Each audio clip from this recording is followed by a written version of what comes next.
তা বলছি আমি আজকে বাড়ি থেকে কিভাবে টক দই থেকে লস্যি বানানো যায় সেটা করে দেখাবো। আজ আমি লস্যি করতে নিয়েছি 150 গ্রাম দই, চিনি 1.5 চামচ, নুন, বরফ কুচি,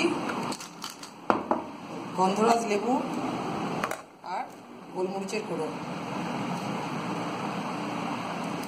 প্রথমে আমি এই দইটাকে ভালো করে অল্প অল্প করে ফেটিয়ে নেব।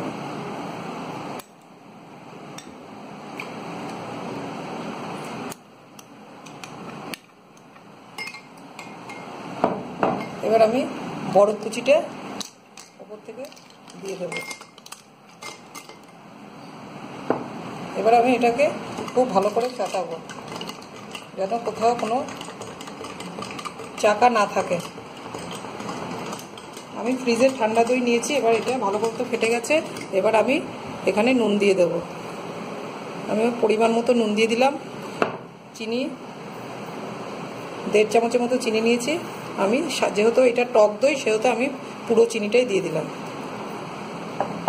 এবার আমি একটু একটু করে জল দেব। একবারে জল দেব না, তাহলে এই লস্যিটা ভালো হবে না। আমি একটু একটু করে জল দেব। এবার আমি পুরো জল দিয়ে দিলাম।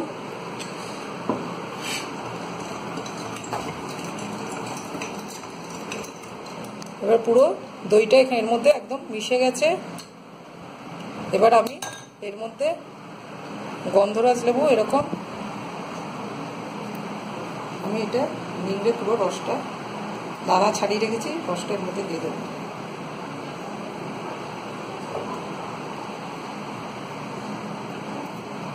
এবার আমি পুরো রসটা এর মধ্যে দিয়ে দেবো। এবার আরেকবার আমি এটা একটু নেড়ে দেবো। দই লস্যি হয়ে গেছে। আর ওপর থেকে সামান্য গোলমরিচের গুঁড়ো দিয়ে দেবো যাতে টেস্ট আরও ভালো আসে। আপনারা এইভাবে বাড়িতে বানিয়ে লস্যি যে কোনো সময় করতে পারেন। এটা করতে খুব কম সময় লাগবে এবং এটা খুব একটা ঠান্ডা পানীয়।